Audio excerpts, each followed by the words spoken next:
All right, welcome back to the Trauma Therapist Podcast. My name is Guy McPherson. My mission is to raise the awareness of trauma and to support and inspire new trauma therapists just starting out on the trauma-informed journey. I do that with my membership community, Trauma Therapist 2.0, my online courses and workshops, and the Trauma Therapist newsletter.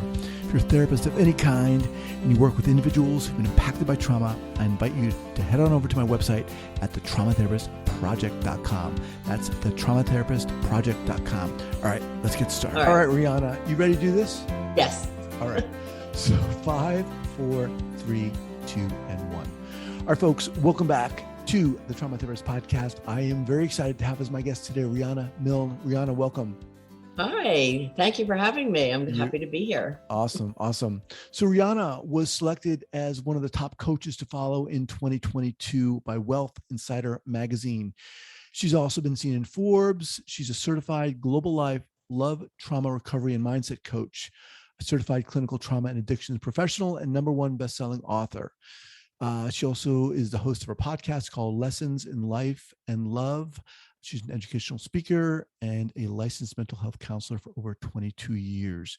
Riana was also selected in 2021 as one of the 100 most successful women around the world. Hello, from the Global Trade Chamber. How did I get that? Jeez. She was also— That was a shock to me as well. Oh my God. She's a 5-star rated books, the #1 bestseller, Love Beyond Your Dreams, Break Free of Toxic Relationships to Have the Love You Deserve. All right, look, I brought you on here because I have therapists on here, I have coaches on here. Obviously, the focus on trauma is the common denominator. So let's kind of start what got you into or pulled you into this working with trauma? Yes. Well, I always wanted to be a counselor. Since I was a teenager, I was bullied horribly in middle school. And I asked my mom if I could go see a counselor. And she said, no one in this family will ever go see a counselor. And in my teen defiance, I said that I will become one. So at that point, I was getting Vogue magazine and Psychology Today because I was doing modeling. And thank God I had that to raise my self-esteem. But I also experienced a trauma personally. My very dear best friend at 16 was killed by a drunk driver. And again, I was not allowed to go to counseling over that loss. And I turned to reading the spiritual masters, the Dalai Lama, Deepak Chopra, Wayne Dyer, Tony Robbins, and many, many others, Marianne Williamson. So I became very spiritual and introspective as a young teenage girl. And most teenagers don't read that or interested in that kind of topic. And then in my 20s, I lost another dear friend, roommate at Penn State. I was there for broadcast communications, and she was murdered by her boyfriend. So some of these traumas that I went through gave me great compassion for others. At age 26, I married early. I had 2 children. And by 26, I was divorced, went through a bankruptcy due to my husband's business decisions, and was back out there on my own. And luckily, I had a very strong mindset at that time from studying the masters, and opened up a model and talent school and agency. And that's when I really started doing the mindset for success work. What took me into the trauma piece was many years later when I wanted to go back to school to be a counselor. So I had my daughters and made sure I could raise them as a single mom. And once they were taken care of, I went back many years later at age 37 and graduated with 92 credits, which they sometimes call a triple master's, in applied clinical and counseling psychology. So I opened up my practice in New Jersey, Southern New Jersey. I'm from Philly. And it was called Therapy by the Sea because I always find the ocean and water to be very therapeutic. And at that time, trying to still raise my children and support us, I went into other jobs as well. So I always had private practice, but I also got hired into the school system because I was the SAC counselor, student assistance counselor. So in our area, we handled the emotionally upset kids that mostly came from traumatic homes. And I worked at every grade level, kindergarten all the way through college. I ended up working at the Rowan College Student Center as well, handling crises, trauma-related incidences, bullying, the bullied, kids that don't have parents that didn't come home at night. I mean, you name it, it was there. So excuse me, so Riana, so at this point, were you a counselor, or you were a counselor in training? Up in New Jersey, they called it LPC. So I was a licensed professional counselor. In Florida, they call it LMHC. Okay. So I was LPC, and because of all my schooling, I also became LCADC, licensed certified drug and alcohol addictions counselor. And I also was teaching LCADC classes for Stockton University in New Jersey. So I was doing all these things. Then I moved on from the schools to work in a mental health unit for youth ages 5 through 19, again, a hospital center. And I also worked with women from the prison system and in a teen drug and alcohol center. But no matter what the various jobs were that I had, it was all trauma related. And I saw the same things over and over and over again. And it wasn't until my own marriage later in life, when he had a secret life and I went through some personal things. When he looked at me, he says, "What's the matter with me? Why do I sabotage everything I love?" And I said, "I honestly don't know, but I'm going to ask a lot of my therapist friends and the people that knew him and knew us. It's like, we can't figure it out." So that's what started my research that led me to childhood trauma. And I became a specialist in that after my own situation. Wow. Okay. So, I mean, you sound like, and you are a pretty incredible person to endure that and to continue on. I mean, I'm not, obviously this is not easy, but you sound like you persisted and you continued on moving forward. Riana, when you were and started working in the school system and with kids and started seeing what was trauma, how did you respond to that? How did you react to that? Did you know what it was? I love working with kids. Well, I did various things. One of the things that I did that schools really weren't doing or didn't hear of at the time in early 2000 was meditation. My office was called Miss Riana's Relaxation Room. So if they were upset, they went down to see Miss Riana, and we would sit and meditate so I could calm down their nervous systems. I also used music therapy. One of my favorites and their favorites was listening to Miguel, Spanish singer. I don't know the language, but the melody was so soothing for the kids. Miguel, I don't know that person. Oh, he's won many Grammys award for the top Spanish singer. He's really lovely. I think I have every one of his CDs, but I loved it. And the kids would just calm right down. The teachers there, "What are you giving those kids back there? They come back all mellowed out and calm." So was this all intuitive on your part? Yeah, I use what I thought would capture them. Right. Being in talent, I also created a talent show. So there were certain rules around that. And if they wanted to be part of the talent show, they couldn't get detentions or suspensions. And that was cool because at the time my daughter was singing with a top artist, actually a hip hop artist, and was on 3 multi-platinum CDs. So I brought in my talent experience into the schools and raised their self-esteem. I had them on TV. I had them in newspapers. So they were like little stars of the schools. This was elementary, K through 6 school. And then I did a program called Stand Up for Friendship, which was to take all the bullying out of the school. When I went, it was pretty much a war zone. Wow. And they had a bully busting buddy. And if someone was in trouble, they would come to me and they learned to negotiate through their differences. And then I did positive behavior charts. I had charts all the way around my office. If they had a good week, they could go into my treasure chest and get a few surprises. Of course, at first, that's an extrinsic reward. But they found when they were behaving and doing well, their teachers were kinder to them. The kids liked them more and they liked themselves more. So we kind of talked about, what they were experiencing at home. I was also the DIFUS counselor. If any of the children were abused, it was on me to make that phone call, which is not always easy for the counselor in the school. But we also talked through, we're going to get your parents some help. Is that okay? Mm-hmm. So there was a lot of different strategies that I used to invoke trust, fun, that they would open up and, learn to want to be better, because they weren't learning a lot of these skills at home. What was it like for you personally to be working in and amongst this type of trauma? Given your background, I loved making a difference. That you were bullied. I mean, yeah. That's clear. But was it challenging for you? Were you finding yourself triggered at any time? No, I've learned that you don't take that personally. I mean, right. I work with adults, men and women, and the LGBTQ population today with trauma.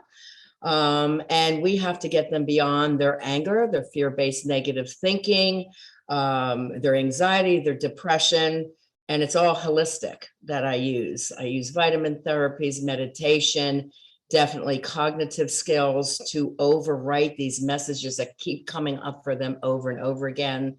I help raise their self-esteem, give them the skills to get back out there. Most of the people I work with have love trauma, so coming from abusive relationships. Learning to trust again and look at dating differently. Like if they're ghosted, it's not like, oh, they don't like me, I'm not attractive enough. Instead, it's like, well, that's somebody that didn't behave very well. Next, it's a different way of approaching life and love. And that's what I teach today. Working with the students, I just loved it. It's always, I put into their mind, what can we do? Not dwelling on the problems all the time. I'm very solution focused. What can we do? Let's brainstorm. Let's start the action to solve the issues. What I'm reminded of is Bruce Perry, who just wrote a book with Oprah, is very well-known trauma. He's a physician, but he's very well known in the trauma field. And one of his, if not his first book, was called The Boy Who Was Raised as a Dog. And in that book, which is a series of kind of chapters or episodes of his experience starting out as a young psychiatrist, he highlights one of the women is this woman who takes care of these kids. And she's amazing. And you sound like her. You remind me of her, because he's coming from this Western medical perspective, and she's the opposite. She's just showering these kids with love, and presence. And you remind me of that very much. That's nice. It's nice. Really cool, and I really admire and respect that, because it just feels so natural for you. I guess I have the empathy of remembering what I went through the pain of feeling different, not good enough, not measuring up. When this situation happened, actually I had two love traumas. The first husband stole $200,000 from my mother. So it took me 16 years to pay that back, because it was the right thing to do. And that's why I was working 4 or 5 jobs at one time and still raising my girls, who are very successful today, thank goodness. But yeah, I always could relate to that pain of wanting to talk to someone and not being allowed, or not allowing to have a voice, or that your feelings don't matter. Just pretend everything's okay, or don't tell on your mom or dad, those kinds of things. So I do get a lot of compassion working with kids. When I was working at the high school level, I was at Hackensack High School in North Jersey, which had a pretty tough crew. I worked with the Crips and the Bloods and, some of the gang members. But again, I was cool because my daughter sang with a hip hop artist. So I got them. I got fashion. I understood them. And I had one girl, this is like one of my stories, so to speak, that I'll never forget how I had to handle this. She went home on a Friday and her whole family moved out on her. She came in Monday, Miss Riana, my parents, well, her mother was in Jamaica and didn't speak English. So uneducated, didn't have the money to come to the States. And here she is left alone. The father met a younger woman. He left with her. just a little bit of food in the refrigerator and her bedroom and clothes. And that was it that she went home to. So right away, I had to step in our area. It's called DYFS, Division of Youth and Family Services. I had to call them, try to find her a shelter. And the strangest things would happen. The shelter would say, well, she needs a parent to sign her in. I said, obviously she doesn't have a parent to sign her in, and I am not a legal guardian, but this girl needs a roof over her head right now. So I had to go to the higher ups in DYFS and get an attorney to work on her behalf so we could get her shelter. So you never know what's going to come in your office when you're there in a school setting. Another one of my stories when I was working at a rehab center, since I was LCADC, I was training at the time. So we're called techs back then. You have to get a whole lot of credits. And so I was there, just to chat with the kids and kind of babysit them really and do some light things. And all they were doing is they'd have like one group lesson, maybe once every 4 days they get to talk to their counselors. And I'm like, this is not right. This is really, they're getting ripped off. So I went to the director and I said, look, I'd like to teach them life skills, how to get jobs, how to do a resume, social skills, proper communication, teaching them to dress on a budget, life skills that they need when they get out of here. And they're like, well, we're not going to pay you any extra. And I said, I really don't care, but I can't sit around and see these kids just watch TV and smoke cigarettes. Mm-hmm. I can't, jive with this whole thing going on right now. So I'm very much an advocate to help kids, teens succeed. And I really think children are brilliant. And I think they feel that from me. When my daughter at 5 years old said, Mom, I want to help the kids in Africa. She was watching the Save the Children commercial. And I said, hon, you have a heart of gold. You're really smart. You'll figure that out, how you'll do that one day.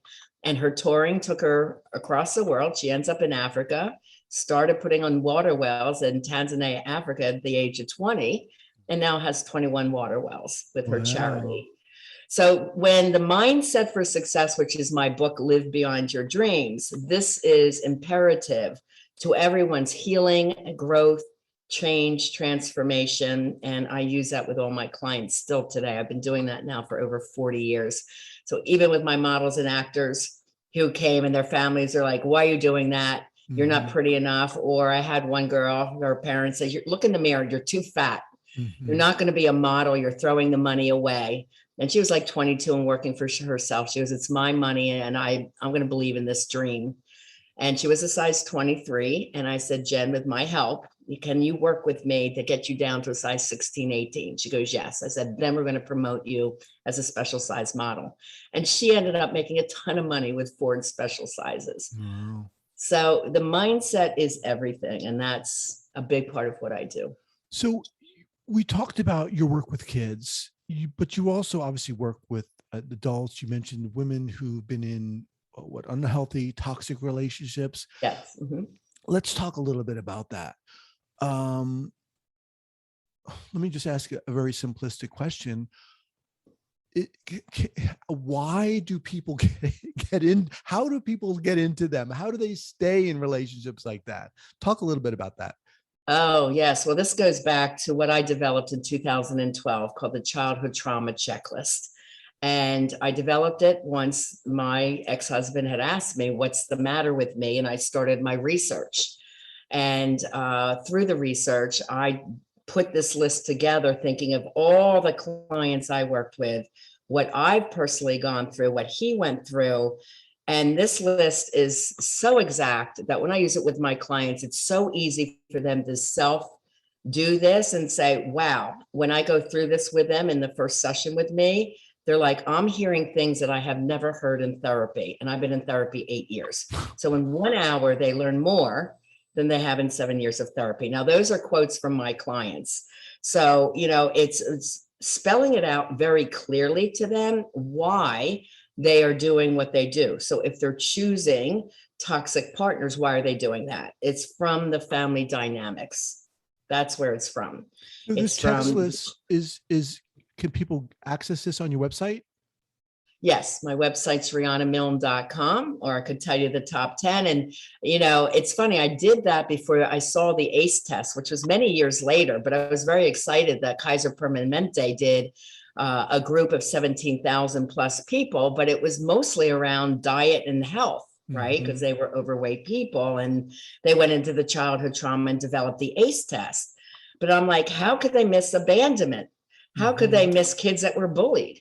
How could they miss kids from the foster care system that I took care of in the mental health ward? You know, so to me, there was a ton of misses on the ACE test. And I continued to use my own top 10 trauma list. There are more, but these are the top 10. They also miss community trauma. And we're all experiencing that now with the COVID pandemic. Think of what all the little children are going through, plus the adults.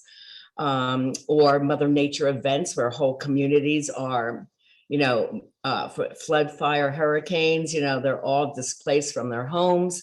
So to me, there was a lot of misses on that. And it was developed from what I was realistically working with, you know, for 12 years at that time, all these different people from trauma. And like I said, even women from the prison system. So that's where my list has come from. It's the one I prefer today. That sounds really interesting. So we'll have your website linked up here at the show notes page at the traumatherapistpodcast.com. Your website is Riana Milne, RianaMilne.com. Yes. So for people who do, and again, we're talking about men and women who get involved with toxic relationships, not just women, you're saying this just doesn't come out of the blue. There's a reason for it. Once people come to you, let's say they want help, you identify or begin to identify the reasons. What happens then? The first session with me is an introductory session. I do 5 simple assessments, simple for them. And then I sit and I put the puzzle pieces together based on simple questions to them and what they have shared in writing to me. So at that part, they're starting to understand where their patterns are. And yes, I work with singles and couples, like I said, straight and LGBTQ clients, as well as seniors. And my oldest gentleman was 73 that came in. But that's the first step. And then from there, if they want to do coaching with me, I do work with people around the globe. There's many different programs for them to choose from, based on what their life goals are and their desires and what they're coming to me with. So if there's someone perhaps in a 20-year toxic relationship and she stayed, usually due to abandonment issues and lack of self-esteem, and she was not allowed to have her voice when she was a child. She might have been punished if she spoke up. She was probably with a tyrant man that if she spoke up, she might have been hit or punished or threatened. So over time, especially as a child, they find different type of coping mechanisms. One that's a big one for women is people pleasing. Well, if I'm really a good girl to my alcoholic mom, maybe she won't yell at me today. You know, maybe, you know, she'll be in a good mood when I get home. So that perfectionism, people pleasing pattern tends to go throughout life. And then they come to me many years later, just feeling burnout. Just not themselves. They just lost who they were. You know, they're looking for empowerment, confidence, happiness, joy, you know, even confidence in career. That plays a big part as well. So I do a lot of career coaching as well with this. So for the people listening to this, who would reach out to you? Who should reach out to you? Who are your people you want to work with? Anyone that has experienced childhood trauma and is recognizing that they have the top 10 traumas and the severity levels are high. I do rate severity levels from 1 being very light to high. So they're recognizing themselves in the top 10 list, which is under the tests and quizzes section. And they know that they have repetitive, we call it relationship repetition syndrome.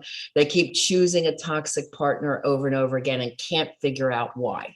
They've been in therapy and they're still choosing. You know, nothing has changed. And they feel stuck and frustrated. And like I said, there's bouts of depression and usually always high anxiety. Childhood trauma has no prejudice. That's why I work with any age, male, female. And I do a lot of different techniques. I'm also a CCTP, certified clinical trauma professional. So I use a lot of techniques from that training as well. What helped you in dealing with all of your experiences, all of your trauma? What really kind of helped you? Well, there's a new way to rewrite the story. A good example is, I never heard the words, "I love you." And many people in my cohort said the same thing. Now, my parents didn't say that either, and I asked my mom, "Why don't you tell us 5 kids that you love us?" She goes, "Well, those aren't words I've heard." And the research shows childhood trauma goes at least through 3 generations, if not more. And it was my needing to have empathy for how she grew up and understanding some of her trauma that allowed me to be soft and empathetic with her, to teach her, like, "Mom, these are important words for your kids to hear. And now that I have the first grandchildren, I hope that you want to tell them that you love them too." So these kind of teachers, and it's interesting because all my clients have to go back to their parents and teach them a different way. Teach them a different way of communicating, or that they would rather have a more loving, open adult relationship now, instead of the parent being a tyrant on them still, trying to break those childhood binds that didn't work for them. Right. And going back, that in itself is healing. Yes. Well, we have to identify, where did the original dysfunctional patterns come from? From which traumas? How did they play out? What happened? For example, I talked with someone recently whose father died when she was 5, and father died when she was 8, had to go live with his sister who just got married, was pregnant. She was only 21, was not wanted there, had to live in the husband's parents. She just became like, or doing all the chores. She became like the maid. So you can see all these traumas building up, that she never had the normal childhood. She had a lot of abandonment issues. And when she got married, she stayed with a very toxic man for a very long time. She goes, it was bad from the beginning. Why would I stay? Like you asked, why? And I said, because your craving for love when you were a little girl that you were not able to get is so strong, and it's part of your subconscious mind. And your conscious mind, even though it said, "You've got to get out of here, this is not safe or healthy," the unconscious was stronger and craved the love, even though it wasn't healthy. Some man was there to love you. And she goes, "God, that makes total sense." So we break each part of it down as far as what she was going through, and take it back to the original traumas and explain it to her that way. And then now, because I always say, you can't change what you don't know or understand. That's one of my quotes. If you don't know what's happening, how can you change it? If you don't understand why you keep choosing toxic partners, how are you going to change that either? Right? So it is really the understanding of the knowing the root of the issues, where they came from, using, like I said, the simple assessments that I use, and letting them first identify it and say, "Oh yeah, okay, now I kind of understand why I was doing what I was doing." Then we change it. We make the unconscious conscious awareness. You have this really awesome combination of empathy, but you can tell that you don't take crap from people, like you'll call people on their BS, which I think is a great thing. That combination, you exude that, and I think that's awesome. Look, Riana, super inspiring. What's the best way for people to get in contact with you? Usually the best place is my website, rianamilne.com. On there, under quizzes, there's the 4 free tests for singles and couples. My free ebook, How to Have the Love You Deserve, is on there. Free book chapters of Live and Love Beyond Your Dreams are there. And you can access my podcast from there, which is Lessons in Life and Love, or .com, lessonsinlifeandlove.com. And my YouTube channel has about 250 educational audios and videos now at this time. So there's much you can use for learning. And of course, if this concerns you at all, just reach out to me and I'll be glad to direct you from there. Okay. We'll have each of those linked up at the show notes page here at the traumatherapistpodcast.com. As we close out, how about a go-to book recommendation, whether it's, toxic relationship related or not, something that inspires you? Well, as I was doing the research, one of my favorite books that really made me say, aha, this is the beginning of what I need to dig deep into was the ACOA Sourcebook by Janet Woititz. And my ex was definitely a child of an alcoholic. So that's just one trauma. But then he was poor. They were always struggling, and he was screamed at, and he was emotionally abused, and his mom was docile. And then I'm thinking of my clients. So that was a really great book for me to get my research started. And I was so excited about learning this. And when my love book is 400 pages, I think I have 350 sources cut into it.